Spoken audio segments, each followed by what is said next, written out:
The US immigration system is really hard for founders, but I'm gonna show you a very secret visa to move to the US that I applied for and I got. Many Silicon Valley lawyers are gonna ask you for 15K, 16K, 17K, but I actually ended up paying 5K for a lawyer and 2.5K for a fast premium processing with the immigration service in the US. Let me show you how this works.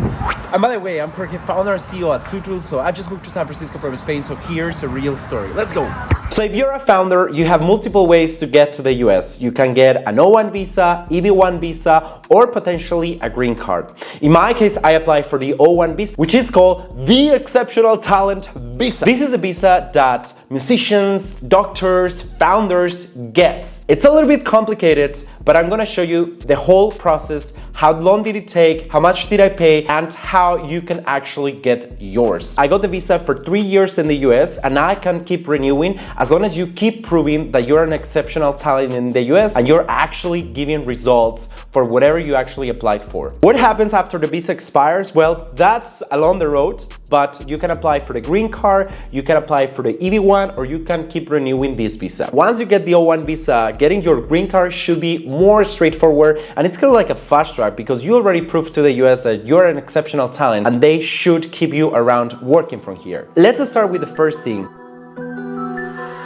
I've been through many lawyers. Some of them were trying to charge me 15K, 17K, or even 20K. But the reality is that many lawyers will try to get advantage over you because they know that you want the visa, they know you're excited to move to the US, so be careful with that. The lawyer that I ended up getting offered me a 5K deal, 2.5K before starting to work on my visa and 2.5K once the visa was completed. So you may wonder why this lawyer was cheaper. Well, I had to do more things my end. One of the things that you have to do in order to get the visa is writing letters, getting other people in your industry to prove that you're an exceptional talent, that you're an exceptional ally. Many lawyers will say, I'm gonna write the letters for you, I'm gonna do this and that, but to be honest, just use ChatGPT. I use ChatGPT, I basically feed with a couple of sample letters that my lawyer sent me over. I just tweak some stuff and that was it. There's no rocket science into that. And many founders tell me like, Jorge, I just want somebody to do on this because I don't want to work on the letters. And I'm like, bro, like it literally takes me 3 days to write the whole letters. It's painful. Of course, you want to maybe not do this yourself,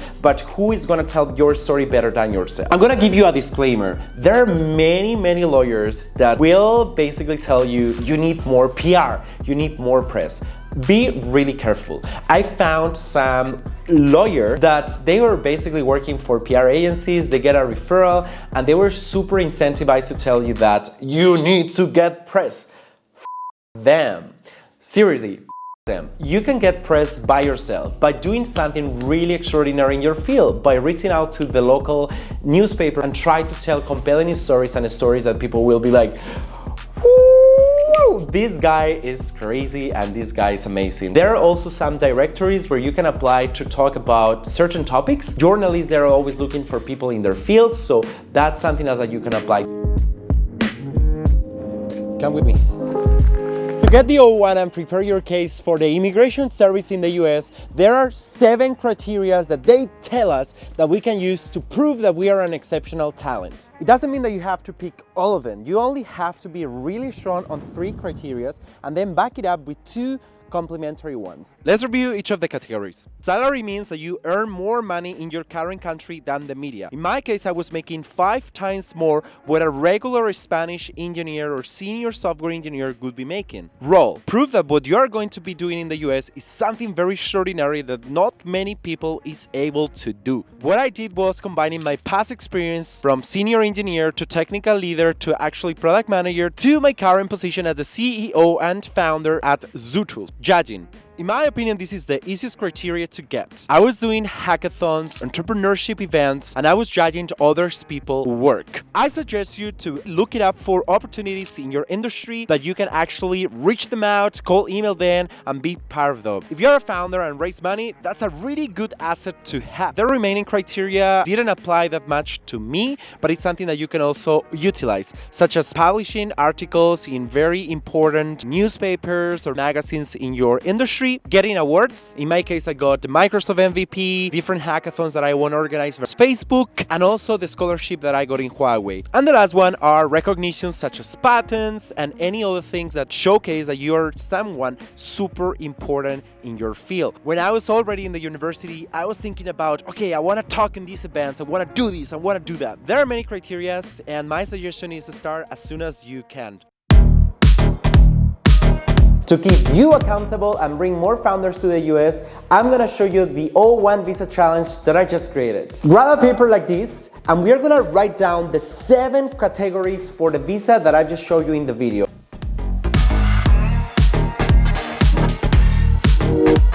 For every criterion, for every row, we are gonna write down what are the existing things that you already met and what are the things that you could be doing. For example, it could be you want to get on Forbes 30 Under 30, you want to speak on 5 different hackathons or entrepreneurship events, you want to appear in certain podcasts that are very reputable in your industry, chatting with their local newspaper to get published 3 articles, so far and so on. You have to think about what are the things that you already have and what are the things that you could potentially get. Once you get this list, share it on the comments below and also share it with your friends. Ask them feedback. Tell them, hey, I'm applying for this exceptional talent visa in the US. I want to get as many criteria as possible. Is there anything that you can think of or any other opportunity that you can connect me? Maybe you know someone, or you know certain events or hackathons that I can be part of, or you know some journalists that I should be talking to. Tag me on social anytime that you get progress or you get approved. I may give it a like, reply, share feedback, share ideas,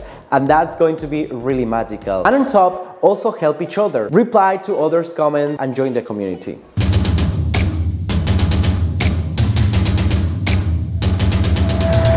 Each visa will have different timing, but my visa actually took me 3 months. 1 month to write the letters and hear back from my friends and from my former employees. 1 month and a half to get reviews by the lawyer, sign everything, and to submit the paperwork to the immigration service in the US. And 2 weeks to hear back from the USCI. There are 3 potential outcomes: get approved, get rejected, or request for more comments. Be aware that some lawyers will actually charge you for any follow-up submissions that you will have to do, so just ask this when you're hunting your lawyer. If you got approved, congratulations, you now have your O1 visa.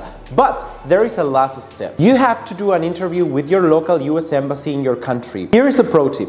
There is a website where you can see what are the embassies with the shortest waiting times. Some embassies actually accept people that don't live in that country to get appointments there, such as Portugal, Singapore, and many more. I got my appointment in the US Embassy in Spain.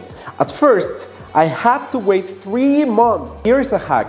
Every night at 2 a.m. I was actually checking if somebody canceled during the day any appointments or there is new free appointments available.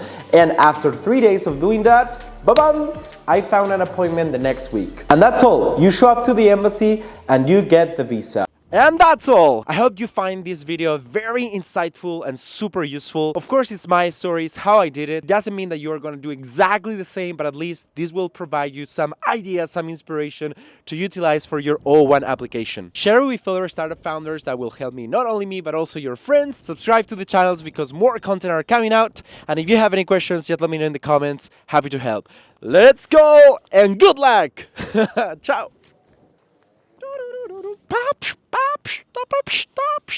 It's so cold, but I came here to record a video for you guys. ¿En qué momento he decidido yo traerme el ordenador, niño? Me está molestando un montonazo. Vale, voy a andar como que... Voy a andar así de manera casual. Y cualquiera que me vea dirá, este niño que bien canta. Good luck, everybody.